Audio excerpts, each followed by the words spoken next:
세월이 혼탁하고 여러 가지 도전이 많을수록 우리가 성경적인 가정 잘 세운 일이 참 중요합니다. 그래서 우리 교회도 가정사역 열심히 하고자 합니다. 그중에 아버지 학교는 많은 아버지들을 깨운 사역입니다. 아버지 학교 표 중에 이런 말이 있습니다. 아버지가 되는 것은 쉽지만 아버지로 사는 것은 어렵다. 수긍이 가시죠? 동의가 되십니까? 아버지가 되는 것은 쉽지만 아버지로 사는 것은 어렵다. 근데 저는 이 말을 들었을 때에 동의하기 힘들었습니다. 왜냐하면 결혼하고 10년이 넘도록 아기가 안 생겼어요. 기다림에 지친 상태에서 아버지가 되는 거 쉽지 않은데 하는 느낌이 강했습니다. 임신하셨습니다. 같은 말이지만 이 말에 반응하는, 기뻐하는 모습과 강도는 사람마다 다를 것입니다. 우리 결혼해요. 합격하셨습니다. 이런 말들, 단어의 무게.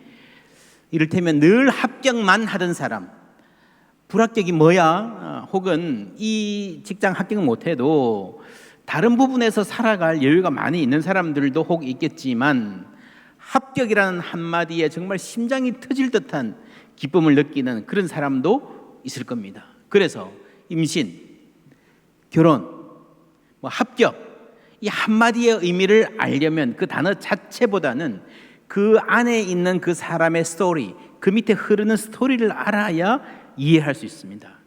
오늘 이 말씀은 바울이 복음에 대해서, 바울이 본래 자기소개를 하는 대목인데요. 자기소개가 다른 게 없어요. 전부 다 복음에 대해서 이야기합니다. 복음을 알아야 바울을 이해합니다. 이 복음이란 말이 바울이라는 사람에게는 어떤 의미였을까? 그 간절한 기대, 우리가 지난주에 제2성경기 유대인들의 하나님 나라에 대한 간절한 기대를 알아야 이 복음을 이해할 수 있다는 말 함께 나누었습니다. 복음, 구약에서는 이렇게 나옵니다. 이사야서에 좋은 소식, 복된 좋은 소식이란 말이 나오고요. 그 밑에 시온을 향하여 이르기를 뭐라고 그럽니까? 내 하나님이 통치하신다. 그래서 구약에서의 복음은 하나님의 통치, 하나님의 다스림, 하나님의 나라가 도래했다는 것이 복음이었습니다. 세상에서 세속 사회에도 놀랍게도 복음이라는 단어가 등장합니다. 프리에네 비문이라고 하는 비문인데 이게 BC 9년으로 추정되는 비문입니다. 어디서 발견됐는가 하면요, 이게 터키의 서부입니다. 위에 있는 빨간 점이 에베소고요, 맨 밑에 있는 점이 밀레도. 여러분, 사도 바울이 에베소 장로들을 불러서 고별 설교를 했던 사도행전 20장에 나오는 그 유명한 밀레도인데, 에베소에서 밀레도로 가는 길에 한 4분의 3쯤 가면 밀레도에서 한 20분 정도 거리입니다. 차 타고 그 정도 거리에 프리에네라고 하는 도시가 있습니다. 지금도 이렇게 옛날 모습이 보존되어 있습니다. 여기서 나온 이 비문에 복음이란 말이 나옵니다. 복음이 뭔가? 아우구스투스 황제가 태어난, 로마 황제가 태어난 그날이 복음이다. 그게 기쁜 소식이다. 그는 구세주고 신이다. 섭리에 의해서 태어났다는 말까지 성경에 나오는 말과 아주 비슷한 용어들이 연이어서 나옵니다. 아주 놀라운 일치죠. 그래서 이 복음이라는 말은요, 예수 믿는 사람들만 했던 게 아니고 세상 사람들도 했다는 것을 알 수 있습니다. 물론 당시에 유대인들이 기다리던 그 복음하고 로마 제국이 말하던, 세속에서 말하던 그 복이 많이 달라요. 다른데 이 두 개가 겹치는 부분이 있습니다. 뭔가 하면 왕이라는 거죠. 왕. 복음은 왕입니다. 이렇게 보나 저렇게 보나 왕의 탄생, 왕의 통치가 복음입니다. 우리가 잘 아는 크리스마스 찬송 고요한 밤 거룩한 밤, 가사를 쭉 내려가 보면 왕이 나셨도다. 왕이 나신 게 복음이에요. 이런 그림 보셨습니까? king size bed. 무슨 말이에요? 예수님이 누우신, 아기 예수가 누운 이 조그만 구유가 사실은 king size, 만유의 왕을 누이신 구주다라고 하는 메시지를 담은 사진입니다. 이렇게 복음에는 왕이라고 하는 분이 중심에 들어있다는 걸 잘 이해하면 오늘 말씀 3절 4절에 복음을 소개하는데, 예수를 소개하는데 우리가 잘 이해할 수 있습니다. 3절에 그의 아들에 관하여 말하면 육신으로는 다윗의 혈통에서 나셨고 라고 말하는데, 이 말은 다윗의 씨라는 말인데요, 다윗의 그 씨가 뭔가 대단해서 탁월한 DNA를 가져서 그걸 회복해야 된다는 말이 아니잖아요. 그렇죠? 우리가 구약 역사를 좀 봤지만 사실은 이스라엘의 왕들의 역사를 쭉 보면요, 이 나라를 말아먹은 사람들이 다윗의 자손들이에요. 그렇죠? 그리고 심지어 다윗 자신도 완벽한 왕은 아니었습니다. 그래서 다윗의 씨를 기다린다는 것은 사실은 그 자손 누구가 아니라 하나님께서 다윗과 맺으신 언약이 성취되기를 기다리는 겁니다. 사도행전 15장에 이런 말이 나와요. 이후에 내가 돌아와서 다윗의 무너진 장막을 다시 지으며 또 그 허물어진 것을 다시 지어 일으키리니. 다윗의 가문을, 왕권을 다시 세우신다는데, 그러면 다윗의 왕권을 다시 세우면 어떤 일이 일어나는가? 이제 이스라엘이 다윗 덕분에, 다윗의 그 팔의 힘에 의지해서 세계에서 강한 선진국이 될 거야 입니까? 아니에요. 그 결과 함께 읽습니다. 이는 그 남은 사람들과 내 이름으로 일컬음을 받는 모든 이방인들로 주를 찾게 하려 함이라 하셨으니. 아멘. 그 남은 사람들, 이스라엘의 남은 사람들 플러스 이방인들이 하나님을 찾을 것이다 라는 말입니다. 여러분, 왜 그런가? 왜 이 다윗 왕가의 회복이 이스라엘이 잘 먹고 잘 사는 걸로 끝나지 않고 모든 이방인의 회복으로 이어지는가 하면요, 여러분, 다윗의 회복은요, 하나님이 왕이 되신다는 말입니다. 다윗의 자손이라고 하는 그 메시아를 통해서 하나님이 다스린다는 말입니다. 그러면 하나님이 권능으로 임하셔서 다스리기 시작하면 그 다스림이 팔레스타인에 있는 그 조그만 한 나라 거기에만 한정되겠습니까? 아니잖아요. 하나님은 만유의 주신데, 우주의 창조자신데 당연히 온 세계, 온 우주를 다스리게 될 것입니다. 그러니까 다윗의 왕가가 회복되면, 시온의 하나님의 영광이 돌아오면 그것은 이방인들에게도 하나님의 복음이 전해지는 선교적 사건이 될 것이라는 것이 성경에 분명히 기록되어 있습니다. 이게 로마서 첫 부분에 1장 3절에 나온 이야기고요, 15장 12절 마지막 부분에 가면은 또 이런 말이 나옵니다. 함께 읽습니다. 또 이사야가 이르되 이새의 뿔이 곧 열방을 다스리기 위하여 일어나시는 이가 있으리니 열방이 그에게 소망을 두리라 하였느니라. 아멘. 예, 이새의 뿔이 누굴 말할까요? 이새는 다윗의 아버지죠. 이 이새의 뿌리가, 다윗의 자손이 열방을 다스릴 것이다, 세계 모든 민족들을 다스릴 거라는 이야기죠. 다윗 왕가의 회복과 이방의 전도의 주제가 함께 연결되어 있습니다. 그러니까 로마서 1장 3절에도 맨 마지막 15장에도 함께 다윗의 씨, 이새의 뿌리 같은 주제가 나오는 거예요. 그러니까 어떤 글의 맨 앞과 맨 뒤에 같은 주제를 등장시키는 그는요, 이 바울이 즐겨 사용하던 당시에 아주 중요한 수사적 기법이었습니다. 그러니까 처음도 끝도 다윗 왕가의 회복, 복음은 하나님 나라의 회복이라는 거죠. 하나님 나라가 이 땅에 임하면 그 나라는 이스라엘만을 위한 나라가 아니라 모든 이방인, 온 세계의 왕이 되실 거라는 말입니다. 그래서 바울이, 청년 사울이 예수를 만나고 나서 이방 선교로 자신을 달려갔던 것입니다. 여러분, 너무 꿈이 큰가요? 그 조그만 이방 나라에서, 조그만 팔레스타인이라는 나라에서 왕이 나온다고 온 세계를 다스린다, 당시 사람들이 들었으면 너무 허황된 이야기를 하지 않았겠습니까? 그러나 지금 2000년이 지난 오늘날 지구 반대편에 있는 우리가 예수를 왕으로 경배하잖아요. 바울이 전한 그 복음을 들으러 우리가 이 자리에 와서 앉아 있잖아요. 이게 복음의 능력입니다. 4절, 성결의 영으로는 죽은 자들 가운데서 부활하사 능력으로 하나님의 아들로 선포되셨으니 곧 우리 주 예수 그리스도니라. 여러분, 이 능력은 크게 세 가지입니다. 성령의 능력은 첫째, 죽은 자를 부활하게 하시는 생명의 능력입니다. 두 번째는 죽은 것처럼 의미 없이 무기력하게 살아가는, 그냥 맥 빠져서 살아가는 사람들을 당당하게 생명력 있게 살아가게 하시는 성령의 능력입니다. 셋째로, 이 모든 것이 왕이신 하나님의 다스림의 파워, 그 권세, 그 능력입니다. 그 다스림의 세상 모든 만물이 순종할 수밖에 없는 능력이라는 겁니다. 마태복음 4장 40절 41절 함께 읽습니다. 이에 제자들에게 이르시되 어찌하여 이렇게 무서워하느냐, 너희가 어찌 믿음이 없느냐 하시니 그들이 심히 두려워하여 서로 말하되 그가 누구이기에 바람과 바다도 순종하는가 하였더라. 아멘. 그가 누구이기에 바람과 바다도 뭐라고요? 순종하는가. 여러분, 자연도 순종하는 거예요. 이스라엘 백성들뿐 아니라 온 세계 만민이, 사람들뿐 아니라 자연도 순종하는 온 우주 만물의 하나님으로 여기 계신 거예요. 마침내 죽음까지도 그 앞에서 무릎을 꿇습니다. 사망 권세만큼 큰 권세가 어디에 있습니까? 세상에 아무리 능력이 많은 사람이라 하더라도요, 죽음 앞에서는 어쩔 수가 없는 거잖아요.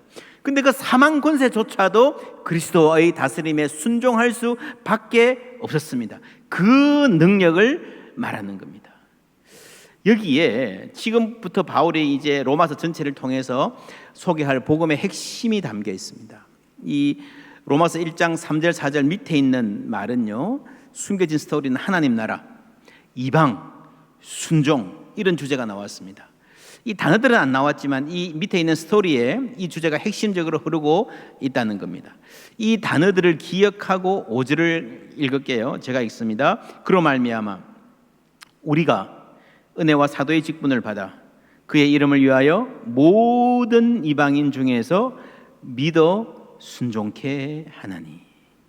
나에게 사도의 직분을 주신 이유, 나를 부르셔서 은혜를 주신 이유가 이방인 중에서 믿어 순종하기 위해서라고 말합니다. 그러니까 이거는요, 바울의 사역의 목적이고 인생의 목적입니다.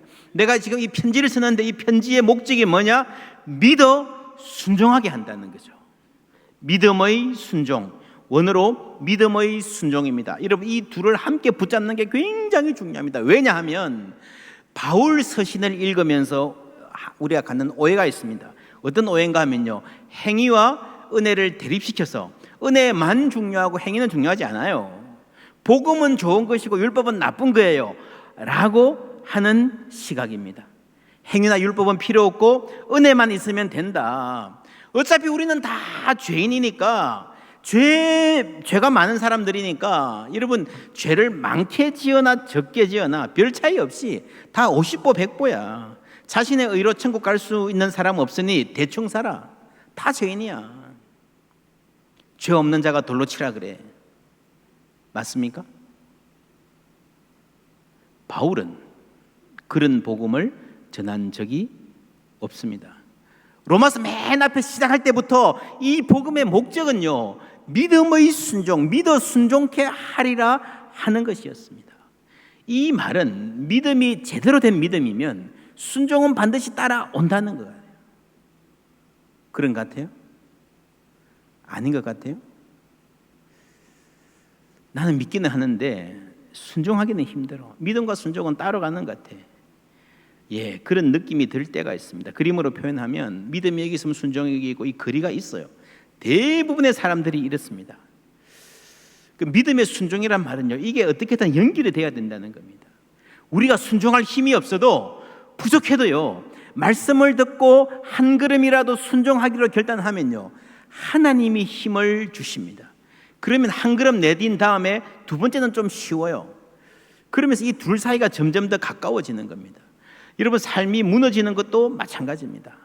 살 빼야지, 야식 안 먹어야지 결심하다가도 하루 저녁에 에이 그냥 뭐 먹지 뭐 하고 나면 그 다음 날은 그 시간에 배고프죠. 한 두세 번 그러면요, 그 유혹을 거절하기가 힘들어집니다. 그래서 어떤 습관들은, 어떤 나쁜 습관들은 금방 중독이 되기도 하고요. 이런 화내고 짜증내는 것도 습관이에요. 안 참고 내다 보면 계속 그게 커집니다. 반대로 하나님의 말씀에 순종하는 것도 습관이에요, 습관. 에이, 저걸 그냥 인간적인 막 우라가 치미더라도요, 성령의 능력에 의지해서 한 번 인내하면 그 다음에는 인내하기 더 쉽습니다. 5번, 10번 인내하다 보면요, 아주 가볍게 기쁨으로 인내할 수 있는 사람이 되는 거예요. 여러분, 습관입니다. 습관. 순종도 습관입니다. 근데 문제는요, 나쁜 습관은 들이기가 쉽고 좋은 습관은 몸에 배이기가 상당히 힘들다. 그래서 여러분, 성령의 도우심이 필요한 거예요. 우리가 말씀을 듣고 있는 이 순간뿐만 아니라 여러분 가정에 가서 세상에 가서 말씀대로 살아야지 하고 순종하려는 그 순간에 성령 하나님이 함께 도와주시는 줄 믿습니다. 그게 여러분 신앙의 순간이에요. 그렇게 조금씩 순종하다 보면 여러분 이 역기를 계속 들면 근육이 커지듯이 순종의 근육이 커지는 거예요. 그런 믿음과 순종의 거리가 점점 가까워지는 거예요. 점점 하나가 되어가는 겁니다. 그걸 믿음의 순종이라고 합니다. 좀 더 정확하게 번역하면요, 믿음의 순종을 이렇게 번역할 수 있습니다. 신실한 순종, faithful, faith가 믿음이잖아요. faithful obedience, 혹은 신뢰하는 trust, trust도 믿음이잖아요. trusting submission, 신뢰하는 복종이라고 할 수 있습니다. 신뢰하는 복종, 무슨 말입니까? 지금 한국 사회가 수도권의 아파트 가격 때문에 난리인데요. 투기하지 마라, 집 팔아라, 정부에서 아무리 말해도 안 듣잖아요. 왜 안 들을까요? 신뢰하지 않기 때문입니다. 그렇죠? 아파트 가격 반드시 잡겠습니다 해도요, 믿지 않는 거예요. 뭐 제대로 되겠나, 하는 척만 하는 거겠지. 그래서 심지어 정부에서 하라는 것 반대로 하면 돈 번다 라는 말까지 놔두는 실정이 됐습니다. 신뢰하지 않으면 복종할 수 없습니다. 바울이 믿음에서 나오는 순종이라고 하는 것은요, trusting submission, 하나님을 신뢰하는 사람은 순종하게 되어 있다라는 말을 하는 거예요. 그리고 그것이 계속 가다 보면요, faithful obedience, 신실한 순종이 됩니다. 본래 신실함은요, 하나님의 특성이에요. 우리는 신실하지 않습니다. 그러나 신실하신 하나님께서 우리에게 다가오셔서 당신을 믿게 하시고 신뢰하게 하시고 믿음으로 살게 하셔서 마침내 그 발걸음 가운데서 우리도 신실한 사람으로 만들어가는 이야기, 그 전체가 복음입니다. 그냥 고개 까딱하고 나 예수 믿어요, 천국 가요, 그것만이 아니라 거기서 시작해서 우리가 신실한 사람이 되어가는 그 전체가 복음이라는 거죠. 그런 찬송했잖아요. 주가 일하시네, 신뢰하며 걷는 자에게. 신뢰하며 걷는 사람에게 일하십니다. 신뢰하지 않고 순종하여 걸음을 내딛지 않는 사람은요, 하나님 일하시는 것을 알 수도 없고 볼 수도 없습니다. 그러니까 신뢰할 수 없고 순종할 수 없는 거예요. 주가 일하시네, 신뢰하며 걷는 자에게. 이 찬송처럼 우리가 여러분 먼 걸음을 하나님 뜻대로 끝까지 갈 힘은 없어도 한 걸음이라도 신뢰하며 발걸음 내디딜 수 있다면 하나님께서 우리의 순종함을 통해서 우리의 믿음의 근육을 키워가실 줄 믿습니다. 그래서 순종의 습관이, 작은 습관이 우리의 신실한 성품을 빚어가는 이야기가 복음이에요. 이런 사람들을 통해서 하나님께서 세상을 도전하시고 세상에 빛이 되게 하시고 세상을 구원하시는 이야기가 복음입니다. 이 순종 역시 로마서의 시작과 끝에 함께 강조됩니다. 로마서 16장 25절 26절 맨 마지막입니다. 함께 읽습니다. 나의 복음과 예수 그리스도를 전파함은 영세전부터 감추어졌다가 이제는 나타내신 바 되었으며 영원하신 하나님의 명을 따라 선지자들의 글로 말미암아 모든 민족이 믿어 순종하게 하시려고 알게 하신 바 그 신비의 계시를 따라 된 것이니. 아멘. 믿어 순종하게 하려고, 모든 민족이 믿어 순종하게 하려고. 보셨죠? 로마서의 처음에도 믿어 순종하게 하려고, 맨 마지막에도 믿어 순종하게 하려고, 처음부터 끝까지 전체에서 로마서에서 순종이 얼마나 강조되는지, 행함은 필요 없고 믿음만 있으면 된다라고 하는 게 얼마나 얄팍한 생각인지, 여러분 정말 복음이 무엇인지 로마서를 통해서 여러분 보시게 될 겁니다. 이 복음을 위하여 바울은 부름받았다라고 말합니다. 예수 그리스도의 종 바울은 사도로 뭐라고요? 부르심을 받아. 나는 누구인가? 부르심받은 사람이다. 6절에 보면요, 너희도 그들 중에 예수 그리스도의 것으로 뭐라고요? 부르심을 받은 자. 여러분 누구입니까? 부르심받은 사람입니다. 로마에서 하나님의 사랑하심을 받고 성도로 뭐라고요? 부르심을 받은 자들에게. 여러분 이 로마서 전체에 믿음의 순종, 믿음의 순종 처음과 끝에 나왔듯이 로마서 1장 1절에서 7절까지 이 인사말에 부르심, 부르심 처음과 끝에 나왔습니다. 그래서 1절에서 7절까지 이 문단을 하나로 묶어주는 개념이 부르심이에요. 부르심.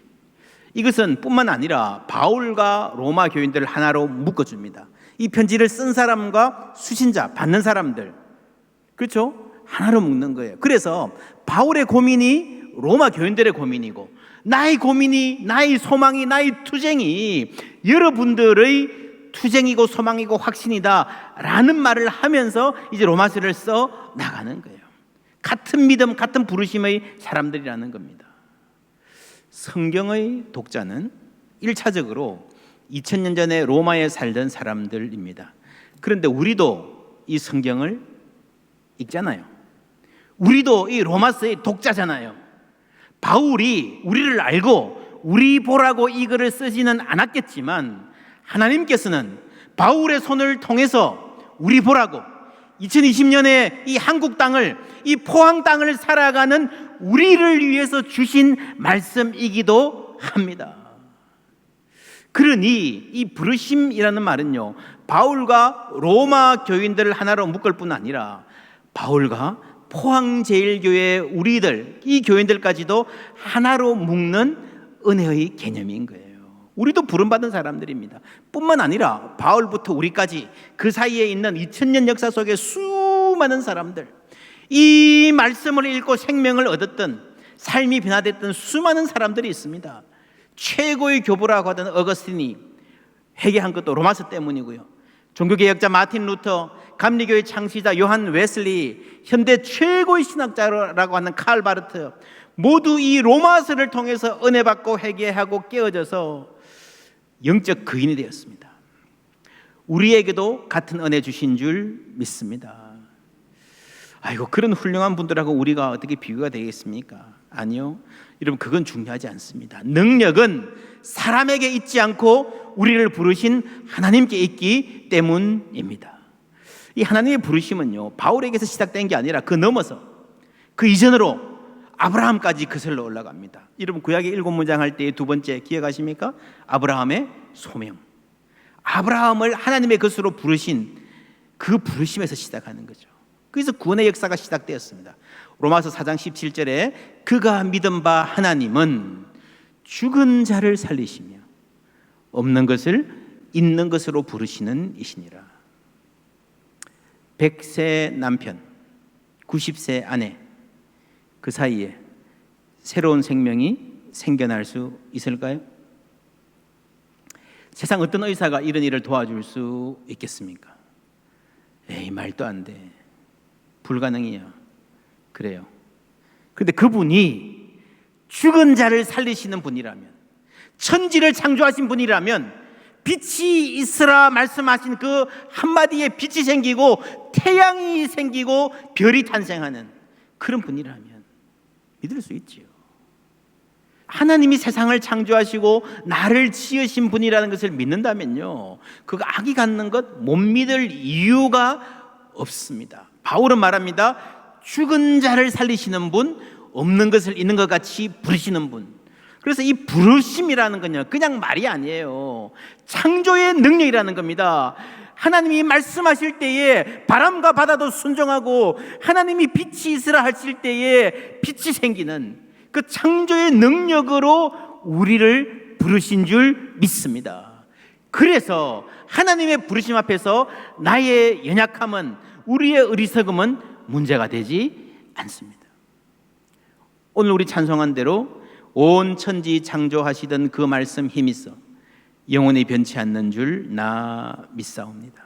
그 힘 있는 말씀으로 우리를 부르셨기 때문입니다. 그래서 믿음은요, 로마서의 핵심은 이신칭의가 아니고 시작은 하나님의 부르심입니다. 하나님의 부르심. 성경 전체가 하나님이 부르신 이야기예요.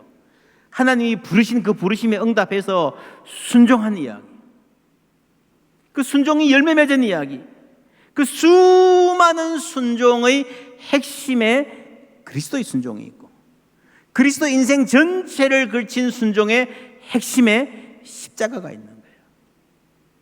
죽기까지 복종하셨으니 곧 십자가에 죽으심이라. 할렐루야. 여러분, 예수님이 이 땅에 오신 그 사건도요, 한 소녀의 순종으로 시작됩니다. 소녀 마리아에게 천사가 와서 네가 아들을 낳을 것이야 예고했습니다. 마리아가 천사에게 말하되 나는 남자를 알지 못하니 어찌 이 일이 있으리까?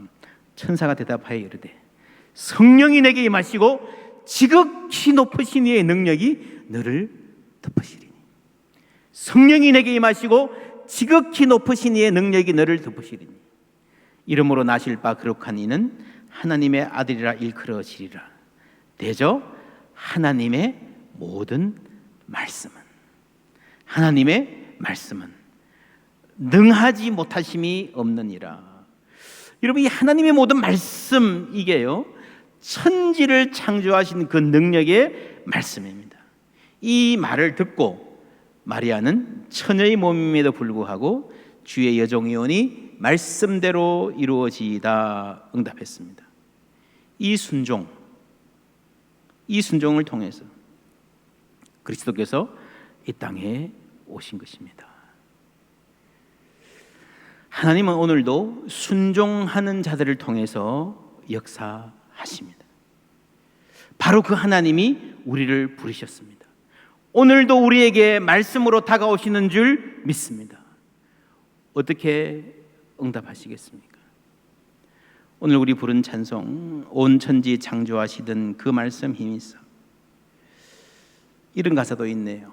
그 온유하신 주 음성 날 불러주시고 그 품에 품어주시니 나 찬송합니다.